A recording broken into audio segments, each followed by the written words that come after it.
What is poppin', y'all? I've got the absolute GOAT, one of my personal favorite Pokemon of all time, Clawitzer. He's got some super sick buffs and changes here. This music is hella quiet, bro. Hold on. Yeah, he's just the fucking GOAT. I'm gonna be gushing a little bit here. But before I can get into explaining my thought process behind the abilities and how they play now and all of the crazy new move changes, which are the star of the show here, on top of the abilities, I want to have a quick disclaimer for new viewers. For example, like if you're completely new here, you look at the BST, you're like, why is this fucking random ass Pokemon 550? It makes no sense. Oh my god. Um, it's because it's his favorite, and no, that's not the case at all. Pretty much all 3 stagers are at least 550 for the most part, and then a lot of 2 stages are also, depending on the vibes. I tend to be like max is 535 for 2 stages, but anyway, it's all arbitrary bullshit anyways, because at the end of the day, like it's kind of flavor reasons for BST. It's never actually like what's good or what isn't good, because for the most part, not for the most part, every single Pokemon in this game is great from the beginning until the very end by intentional design. So yeah, with all that being said, though, if you're new here, I recommend you pause the video, read the description. If you're returning, shout out to you. I appreciate you coming back. You can always drop a comment and let me know who you are. I do appreciate you watching the videos.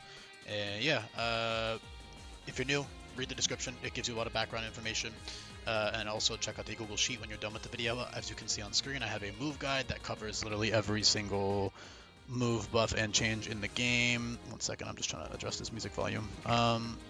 So yeah, make sure you give this a look as well. It's super important when you're done with the video. Don't click off yet. That'll mess up the watch time. And you can also check out all my other videos when you're done for every other Pokemon. But yeah, Clawitzer the GOAT. Offensive ability and Mega Launcher can be switched to Shell Armor for defense and utility, and Swift Swim for speed. You have complete freedom over your EV spreads, your move sets, your abilities. Everything is completely customizable. So yeah, you can run him super bulky, you can run him super offensive, because the thing is, you're not always going to need a Mega Launcher boost, despite how massively buffed it is. And you know, you'll be using Mega Launcher a lot of the time, but you're not always going to need that 50% damage boost. It's already really strong, right? It's already got 135 special attack. In Sweltering Sun, the only real stat difference is that it has 10 more special attack and 10 less Fizz Def, because Mega Launcher wasn't buffable in Sweltering, so I had to rely on Technician, and just his moves in general like were much less buffed, sadly. Like in terms of Mega Launcher, like he only had like 3 Mega Launcher moves and like a couple Technician moves. But now he's the absolute GOAT because I can actually modify Mega Launcher for, yeah. It's super cool. And then Shell Armor is obviously very fitting. You know, he's a giant shrimp, right? So I think him having a good Fizz Def stat makes a lot of sense. Just being able to defend himself with that, you know, the tough armor. And then the speed. So 59 base speed I specifically kept because I want Choice Scarf to be decent. Because first of all, here's 2 things. Number 1, I want the player to also take advantage of Swift Swim to be fast. And number 2, you already have tons of strong priority, right? You have Water Gun, Mud Shot, Vacuum Wave, Snipe Shot, etc. Especially Snipe Shot at the end of the game. Those are all incredibly powerful priority moves. So you don't need speed as much. Obviously, Scarf is still great. You also have a single-use consumable item and Quick Claw now, so you can slap that on to get 1 kill, at least, like 1 fast kill. And of course, you can always Snipe Shot or Water Gun or whatever after too. But my point is that 59 base speed with Scarf is still usable. So you're guaranteed 20 speed IVs on all your eggs, and then the AI is always going to have 31. So you're going to be hitting, let me just do the math real quick. You are outspeeding base 90 and below with a neutral nature Clawitzer. So the AI will have plus speed nature if they're fast. So, you know, there's a base 90 speed Pokemon with a, you know, timid nature or whatever. You slap on Choice Scarf on your Clawitzer, you'll outspeed it. So that's definitely good. For anything faster than that, you need to use Priority or you need to use Swift Swim, unless you got a very lucky plus speed nature, in which case you are going crazy with Choice Scarf. You are hitting, you know, 339, which is, I mean, this is level 100, of course, but just for the sake of comparing the speed tier, you're outspeeding base 104 and below, so 15 base speed difference almost at that point with the nature. With a plus speed nature. But regardless, it's quick enough, and of course, you always have Swift Swim to switch to. You can do manual Rain Dance, or you can set up Rain with somebody else on your team if you have, you know, literally fucking half the Pokedex, if not more, gets Rain Dance via TM, so it's pretty easy to set up.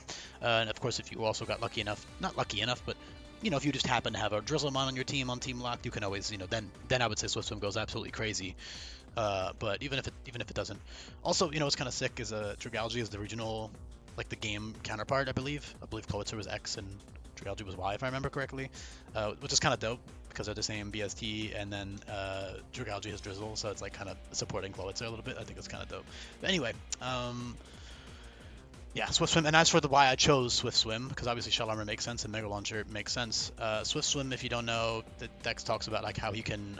So here you go. By expelling water from the nozzle in the back of its claw, it can move at a speed of 60 knots. So, you know, shrimp in general will like kind of propel themselves, like jet themselves forward. So I think Swift Swim makes sense, even if they're not actually like swimming that quick. I think it's cool. And also I like the ability to switch between like a defensive shell armor or utility shell armor, speed, Swift Swim, and offensive Mega Launcher. I think that's cool. And it's very, very good, right? It makes your Pokemon a lot more versatile. Yeah, as for the moves, he has a shit ton of Mega Launcher options. So I don't even know where to start. Fun fact, I was actually heavily considering making him Water Bug, because if you don't know, crustaceans are bugs, technically speaking. There's like a whole bunch of fucking like taxonomical discourse about this, but as far as I know, they are like now officially considered bugs, or like they're all considered under the same family. Also, like there are other, like fucking Glycopod, for example. He's a crustacean. He's an isopod. Those are not insects. They're crustaceans, I believe. They're definitely not insects. I know that much. And he's a bug. He's a fucking bug. He's an aquatic bug type, you know. So Clawitzer could be too. However, I opted not to because one of my trusted Towno members was telling me not to do it. Although it would give him extra resistances and it would give him the stab Bug Bomber. So as compensation for not actually being bug type, I gave him Bug Bomber on evolution at 32, which is incredibly early. Bug Bomber is bug type Surging Strikes. Mud Bomber is the same thing but ground type, and it also drops speed by -3. Well, -3 for each hit, -1 for each hit, right? Which is good, but the main effect for Mud Bomber on this guy would be for damage, not for utility. But yeah, Bug Bomber is super, super dope for early on, and in general, it's just great coverage. But specifically, the fact that it's so early means that it out-damages a lot of his water moves. Like, it'll out-damage Water Pulse. Actually, no, it's the same damage as Water Pulse. But still, very, very strong. And you get Bubble Burst at 40, which is 90 power, no drawback, drop speed. So that's 135 with Mega Launcher. Torrential Pulse, Snipe Shot, Mud Bomber, Bug Bomber. Those 4 moves cannot be used twice in a row. That is the main drawback there, for balancing, you know, obvious like balancing reasons. So that basically means you can't like slap a Choice Specs on with Snipe Shot and just like kill everything. That's what it kind of did in Sweltering Sun a little bit. I had one of my playthroughs and it was definitely kind of brainless, and it's fun, but it's definitely not like very. I mean, it's fun until it's not fun anymore. You know what I mean? Like then it's just kind of like lame. You can just get like 3 kills in a row on like frailer boss fights, whatever. So I like having the drawback of having to switch out if you're running Choice Specs, because you know you get a crazy damage, but then you have to switch, which is good. I like encouraging switching and playing around things. Same with Torrential Pulse, right? With Scarf or with Specs or with Quick Claw or whatever. Although with Quick Claw you don't have to. You can click a different move after Torrential Pulse, which is good. You can always click like a heal move or a priority move to finish them off. You know, like Torrential Pulse into Water Gun or Torrential Pulse or Snipe Shot into Water Gun, for example. That's good. You know, all sorts of good ways to abuse it. They also have exclusive Crab Hammer, which is a flinch option. It's free chip, so their attack is only base 73, but it's stab, 90 power move that always, you know, gives you free chip, free damage. It's still really good to run, even if you're not actually a physical attacker. So that's definitely good. You also got like 100 power Dragon Pulse with Mega Launcher. That's 150. So that's also a really strong option for the mid game. I gave it early on because, you know, I mean, first of all, it's decent coverage for, you know, dragons because it is stronger than Ice Beam. Ice Beam is 90, so it goes to 135 with Mega Launcher. So, you know, add on the super effective multiplier. That's what, fucking 300 power versus 180, 360. Hold on, I can't do math right now. 135 times 2, 270. Yeah, 270 versus 300 base power basically is like a super effective Ice Beam versus Dragon Pulse. So, you know, pretty big difference.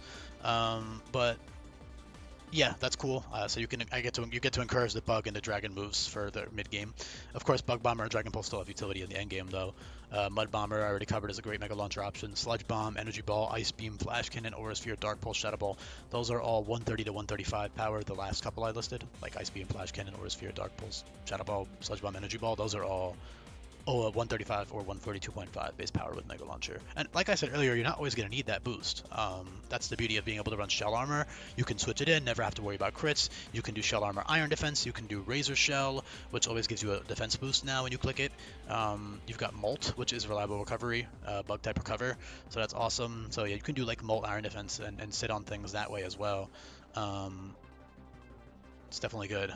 Shell Armor is always good. So, I didn't get them withdraw. No, never mind. They don't make any sense to use withdraw. They don't have the ability to go into their shell. I don't know. Snipe Shot is a exclusive move. I mean, it's literally like it's in my head. It's like his signature now. Obviously, yes, it's Inteleon, and quite a few other Pokemon get it. Volcanion, Iron Bundle, quite a few others will have it. you know, Kingdra, stuff like that. But it just screams Clawitzer. Like, it just has Clawitzer written all over it to me. You know, the fucking big powered water gun. So that is a 112.5 power move priority with Mega Launcher. Otherwise, it's 75 power, which is still good. Still very good. That's like water type extreme speed, basically, coming off of 135 special attack. And then you get a 50% boost, so it's incredibly strong. Again, that main downside is that you can't click it twice in a row. So you won't be one-shotting everything. You could do, I mean, like Life Orb, but then you can switch your move, click Molt or something. I don't know. Maybe like a Water Gun after, like I said earlier. But you definitely can't spam Choice Specs with it anymore, so it's definitely still pretty balanced, at least for this game standards. And also it's a late game move. And then Hydro Cannon is great just for blowing shit up. Hydro Cannon is Draco Meteor, Water type Draco Meteor, so that's fucking awesome with Mega Launcher. Absolutely insane nuke coming off of this thing. Just completely demolishes things. I love it. And it's not even that much of, I mean, it's overkill, but like it's not, because if it's like versus a bulkier Pokemon or like a neutral target, you can just click it, you know. Obviously you have Move Learner and tons of great coverage, you know, or all of those, you know, Ice, Steel, Fighting, Dark, Ghost, Grass, Poison, Ground, Bug, Dragon, you know, all sorts of great coverage, but it's still cool to have. Yeah, that's pretty much the basics of everything. I think I covered pretty much all the important stuff. Launcher is bulky and strong as well. Even just Water Pulse is good, right? Like for the mid-game, it's 112.5 power with Mega Launcher, 75 otherwise. So it's stronger than Water Pledge, it's stronger than, you know, Brine and stuff once you get the TM Water Pulse. And then Bubble Burst out damages it, so once you get that at level 40. But yeah, thanks for listening, y'all. Really do think, I mean, I guess some other small things. Swift Swim Meteor Beam is a great combo because you can get a +1 special attack with Power Herb under the rain, and then you get +1 special attack +2 speed with the rain, and you're just really strong and you can blast through things. So that's good. And yeah, Shell Armor is just great for utility. You could do like a Eject Button or Flip Turn or Iron Defense and Molt and all this good stuff. And just in general, like I said earlier, not needing that damage boost means you can just ensure you don't die with Shell Armor. So yeah, thanks for listening, y'all. I'll be back for more videos coming up. Let me know in the comments down below what you think. If you did make it to the end, I really would appreciate it. And yeah, peace, y'all.